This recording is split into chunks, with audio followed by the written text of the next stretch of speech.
네, 이른바 김학의 사건의 핵심 인물인 건설업자 윤중천 씨가 결국 구속됐습니다. 6년 전에 구속됐다가 무혐의로 풀려났고 최근 다시 청구된 영장은 기각됐었는데 윤중천 씨의 구속 의미 한번 짚어보도록 하겠습니다. 또 속도가 붙고 있는 검찰의 삼성바이오로직스 분식회계 의혹 수사 속보가 계속 나오고 있습니다. 특히 삭제된 증거를 복구했는데 이재용 부회장의 목소리도 여기서 나왔다고 합니다. 김지혜 변호사님 그리고 이웅혁 교수님 모시고 자세한 이야기 나눠보겠습니다. 어서 오십시오. 안녕하십니까. 안녕하세요.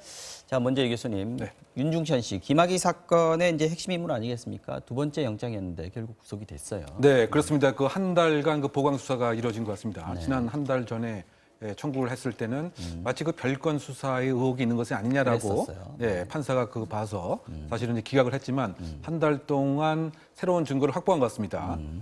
지난번에 있었던 특별법상의 사기라든가 또는 이제 공갈 또는 그 알선수재 이외에 무고와 강간치상의 혐의를 포함을 한 것이 구속영장 발부받는데 적절한 유효한 효과가 아니었느냐. 특히 그 강간치상과 관련돼서는 그 당시에 세 차례에 거쳐서 성폭행 행위가 그 있었던 것 중에서 2017년 11월에 있었지만 이 강간으로 인해서 2018년 3월에 이 모 여인이 그 정신과 진료를 받고 또 외상 후 스트레스성 장애라고 하는 진단서를 제출한 것 같습니다. 피해가 발생한 시점, 이걸 이제 계산한 거네요. 네, 그렇습니다. 이와 같이 이제 정신적 장애도 상해에 해당되는 것이 판례 입장이기 때문에 성폭행의 결과로 상해가 생겼다. 그리고 그 시점이 2018년 3월이라고 한다면 공소시효로부터 또 자유로울 수 있는 15년에 해당되기 때문에 왜냐하면 2017년 12월 21일 날 형사법이 바뀌었기 때문에 그 시점 이후에 발생한 것이 바로 강간치상이다라고 해서 이 부분이 그 주요했던 것 같고요. 이거 이후에도 무고죄도 사실은 추가가 되었습니다. 이 무고죄의 그 내용은 이제 이 내연 관계에 있었던 그 권모 씨하고 윤중천 씨가 금전 관계 약 21억 정도 상당히 있었는데 이것을 주지 않기 위해서 윤중천 씨 부인으로 하여금 소위 말해서 간통죄로 셀프 고소를 하게끔 했다. 이것은 사실 징계 처분, 형사 처분을 받게 하기 위해서 한 가짜 고소이기 때문에 무고의 혐의가 있는 것은 아니냐, 적어도 무고 교사한 것은 아니냐. 이와 같은 입장에서 범죄의 혐의가 그 소명이 되었고 증거 인멸의 가능성이 있다. 이렇게 그 판단을 해서 6년 만에 다시 재구속에 이르게 되었습니다. 어쨌든 첫 번째 구속영장이 기각됐는데 이번에 발부됐다는 것은 검찰의 전략, 처음에 측면 공격을 했다가 이번에 정면 승부를 걸었는데 통했다 이렇게 봐야겠네요. 그죠? 그렇죠. 결국 새로운 증거를 보강하는 것이 유효한 것이죠. 수사단의 궁극적인 목표는 사실은 뭐 이 사건의 제목도 그렇고요. 김학의 전 차관입니다. 이 김학의 전 차관도 역시 이번에 발부된 윤중천 씨의 구속영장 안에 공범으로 좀 들어가 있다고 그러지 않습니까? 그러면 이제 김학의 씨도 지금 구속된 사유는 성범죄 부분이 빠져 있는데 나중에 기소될 때는 성범죄 부분 추가되겠다 이렇게 봐도 되는 건가요? 네, 지금 김학의 전 차관의 그 구속영장에는 사실 뇌물 혐의만 적시가 되어 있습니다. 이제 거기에 이제 성범죄 부분은 빠져 있었던 것인데 그런데 이번에 윤중천 씨의 구속영장을 보면은 거기에 성범죄 혐의가 명시되어 있고 그런데 그 성범죄가 일명 합동 강간의 형태로 이루어졌다는 것이죠. 동영상도 있는 것으로 알려져 있고요. 아까 말씀하신 2007년 11월에 오피스텔 사건이었던 거죠. 그래서 거기 등장하는 남성 두 명이 윤중천과 김학의이다라고 그렇게 진술을 했고 이를 윤중천도 인정한 것으로 그렇게 밝혀지고 있습니다. 이제 그렇다 보니까 이 부분에 대해서 결국에는 김학의 전 차관도 기소를 할 때는 이 부분이 첨가될 것이다 이렇게 예측을 할 수 있는 것 같고요. 이제 그렇기 때문에 어떻게 보면은 뇌물 혐의는 좀 구속을 위한 어떤 그런 부분, 일단 구속을 해놓으면은 신변부터 확보해놓고 신변을 확보하면은 그 다음에 다른 종류의 수사도 수월하게 진행되기 때문에 어떤 일종의 수사 기법이라고 할 수 있는 것이죠. 그렇지만 실제로 이제부터 정말 본격적으로 어떤 성범죄에 대한 수사가 이루어질 것으로 보이고 그에 대한 기소 여부도 이제 검토할 것으로 보입니다. 이제부터라고 얘기하셨는데 김학의 전 차관 같은 경우에 지금 이제 구속돼 있는 상태지만 경찰이 불러도 대답을 지금 안 하고 있는 상황이지 않습니까? 묵비권 행사하고 있다고 그러는데 윤중천 씨가 구속이 됐다. 라는 것은 김학의 씨의 진술 태도도 좀 바뀔 수 있다 이렇게 보시나요?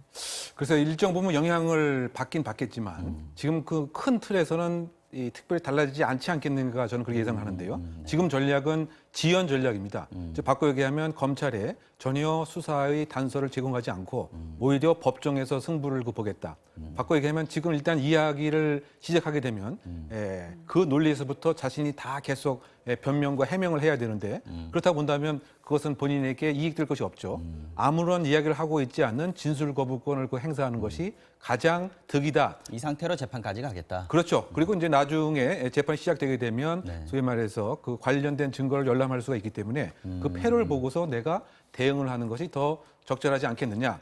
그리고 바꿔 얘기하면 증거가 부족하게 되면 재판에서도 심증은 있지만 증거 불충분으로서 무혐의 가능성도 배제할 수는 없는 거죠. 왜냐하면 그 재판이라고 하는 것은 똑 떨어지는 증거를 놓고서 논박을 하기 때문에 더군다나 그 성범죄와 그 관련된 것은 진술의 그 신빙성에서부터 과연 그 특정적인 시기와 장소가 있었는지 지금 그 세 가지 사항 중에서 지금 김학의 차관이 연관된 것은 2017년 11월에 그 강남 역삼동에 있는 아파트에서 얘기란 말이죠. 그러면 그와 같이 폭행과 협박을 하고 있었던 것을 김 차관도 인지를 하고 있었느냐. 이것을 사실은 검찰이 입증을 해야 되는데 쉽지는 않죠. 그렇죠. 나는 그건 모르겠다. 그 증거가 있느냐라고 하면 자유로운 심증 형성에서 상당히 김 차관에게 유리할 수가 있기 때문에 그냥 아무 얘기하지 않고 재판에 가서 그때 가서 방어를 하는 것이 낫지 않겠는가 이런 전략을 세웠던 탓에 지금 사실 그 구속 기간이 이제 20일이기 때문에 거의 반 이상 뭐 지나갔고 다음 주 초면은 재판이 넘겨야 됩니다.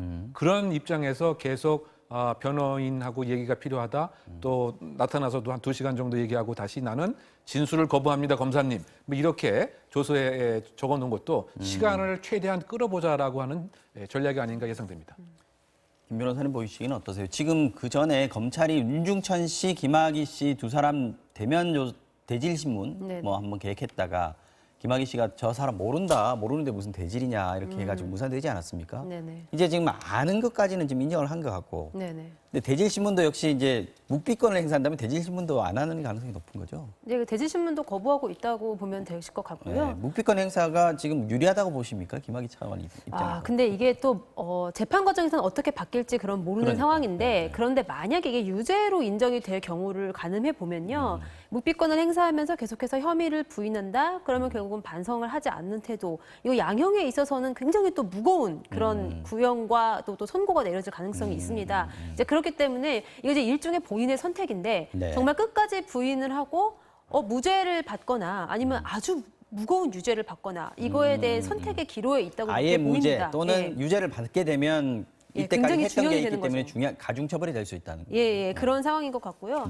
또 이와 관련해가지고 그 당시 청와대에 어떤 외압이 있었느냐 이 여부도 좀 굉장히 좀 뜨거운 이슈인 것 같습니다. 그렇죠. 그 당시 이제 조응천 이것도 밝혀야 될 민정비서관이 부분이니까. 비서관 같은 경우에는 분명히 보고를 했는데 그 부분에서 청와대가 그냥 마치 자신이 무고를 하는 듯 그렇게 묵살해 버렸다라고 이렇게 이야기를 하고 있고 근데 그렇지만 뭐 경찰에서는 또 청와대에서 직접 이 부분을 덮어달라는 그런 외압이 있었다라고 이렇게 이야기를 하고 있다 보니까 그 당시 이제 민정수석실에 있었던 곽상도 의원이나 뭐 아니면 법무부 장관이었던 뭐 황교안 지금 현재 대표가 과연 이 사실을 알고 또 어디까지 무마를 하려고 시도했는지 이런 것들도 역시 또 하나의 관전 포인트가 되고 이런 것들까지 모두 다 고려를 해서 아무래도 지금은 김학의 전 차관이 좀 침묵을 선택한 것 아닌가라는 그런 생각도 듭니다. 그러니까 본인의 어떤 임명 과정에서 있었던 과정에 대해서 지금 현 수사 단계에서 내가 입을 열 수는 없다 이런 고려가 들어 있었다는 거죠. 네, 아마도 지금 아까 말했듯이 검찰이 어떤 패를 쥐고 있는지 전혀 모르는 모르니까. 상황에서는 재판 가면 기록 볼 수 있으니까. 그렇죠. 네네. 알겠습니다.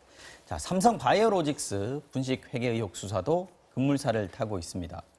검찰의 시야에 이재용 부회장의 모습이 보이기 시작하는 그런 상황인 것 같습니다. 자, 교수님. 어제 오늘 삼성 바이오로직스 수사 관련해서 새로운 소식들이 지금 계속 나오고 있는데 경향신문에서 계속 단독 보도를 하고 있어요.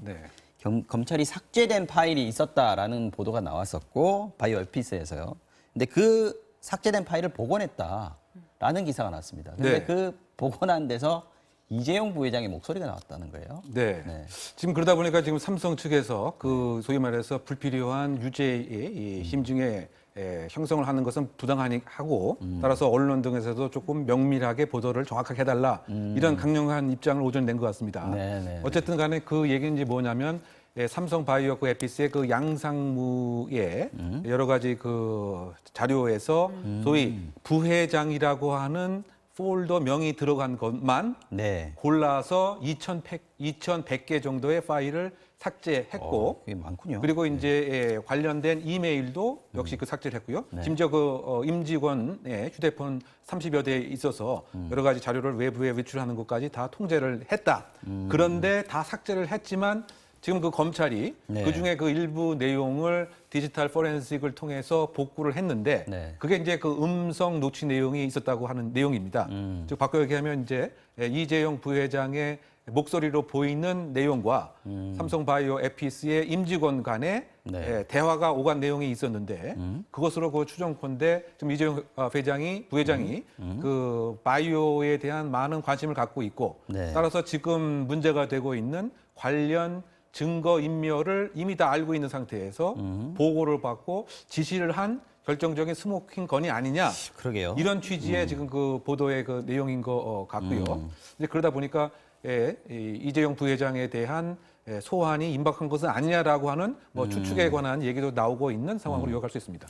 네. 이재용 부회장의 음성 녹취 파일이 나왔다. 음성 파일이 나왔다라는 거에 어느 정도 의미를 둘 수 있을까요? 제가 보기에는 뭐 검찰의 수사가 지금까지 증거 인멸 가지고 여러 사람들이 이제 구속되고 구속영장 청구하고 이런 상황 아니겠습니까? 네네. 근데 이재용 부회장으로 넘어가는 그런 단계 아닌가 싶기도 하고요. 아, 이게요. 국정농단 사건으로까지 우리가 좀 거슬러 갈 필요가 있습니다. 근데 이 국정농단이라는 것 자체가 이제 삼성에서의 어떤 후계자 승계 작업을 이제 박 전 대통령한테 청탁했다. 이 부분인 건데요. 말 세필 나오고 그랬죠. 예, 근데 그 당시에 미래전략실 임직원들이 다 이구동성으로 이 이재용 부회장을 보호하기 위해서 이것들은 전부 다 그룹 차원에서 우리가 한 일이고 이재용 부회장은 전혀 몰랐다. 이제 이런 취지의 진술을 많이 했습니다. 네. 이제 그래서 과연 이제 이재용 부회장이 어떤 고의가 있었느냐 이거와 관련해 가지고 좀 굉장히 중요한 부분인데 그런데 사실 이 승계 작업이라는 것이 에피스부터 시작이 됩니다. 그렇죠. 에피스 시작되고 그것이 바이오로직스를 변화시킨 다음에 다시 제일모직에 영향을 미쳐서 결국에는 삼성물산과의 이 합병 과정에서 유리한 비율로 주식을 서로 이렇게 교환하게 되는 네. 그런 일이 발생을 하는 것인데 네. 그렇다고 보면은 이재용 부회장이 어떤 그 본인의 승계 작업에 관련해서 에피스 단계에서부터 개입을 해서 이 모든 틀을 전부 다 짜놓은 것이 아닌가라는 의심을 지금으로서는 하지 않을 수가 없게 되는 것이죠. 그렇죠. 근데 물론 이 녹취 파일에 정확한 내용을 우리가 지금은 알 수 없지만 예, 그렇지만 이것들을 고의적으로 삭제했다는 점 네. 그리고 또 이재용 부회장이 이 에피스에까지 어쨌든 간에 직접 지시가 있었다는 점 네. 이것들은 좀 굉장히 중요한 증거로 쓰이지 않을까 싶습니다.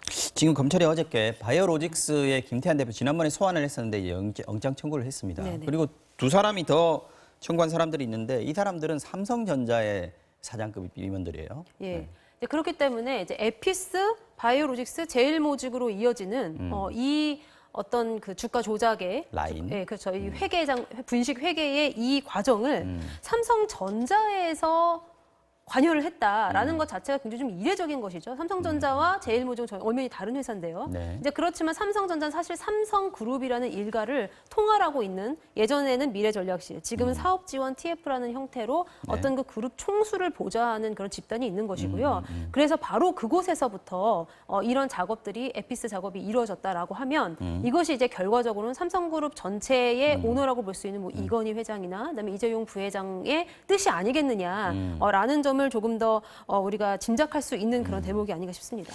지금 이제 검찰 수사에서 관건은 이재용 부회장까지 갈 수 있느냐 못 가느냐에 달려 있는 것 같고 거꾸로 얘기하면 삼성 입장에서는 이재용만큼은 사수해야 되는 그런 상황인 것 같은데 어쨌든 지금 증거가 나와 있는 상황에서 이재용 부회장 안 부를 수는 없는 상황 아닌가요? 어느 정도의 시점을 예상하시나요?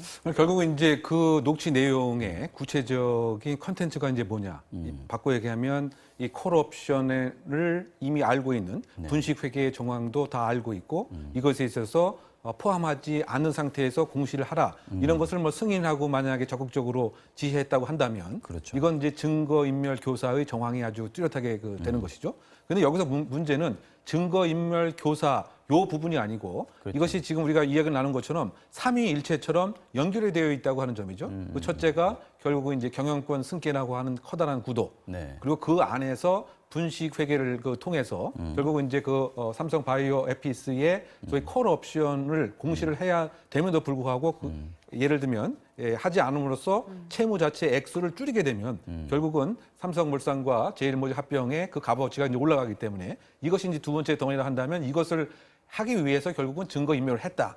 근데 이 세 가지가 또 함께 모여지게 되면 지금 대법원 그 판단을 앞두고 있는 그렇다고 본다면 현안 문제가 결국 있었구나라고 하는 또 심증 형성이 대법관에게 줄 우려도 부분이 있는 것이기 지금 때문에 걸려 있는 그렇죠. 대법원 재판. 예, 그러다 보니까 지금 증거인멸 요 한 건이 아니고 커다랗게 보게 된다고 한다면 지금 대법원 그 재판과 또 지금 여러 가지 지금 횡령 또 뭐 다른 회계 부정과 관련된 것까지 연관되고 있기 때문에 아마 삼성 입장에서는 이것은 최대한 마지노선으로 사수를 해야 된다. 그런 입장에서 오늘 오전에 보기 드물게 좀 강한 깜짝 놀란 것 네, 같아요. 깜짝 놀란 이런 대응을 한 것이 아닌가 생각됩니다. 알겠습니다.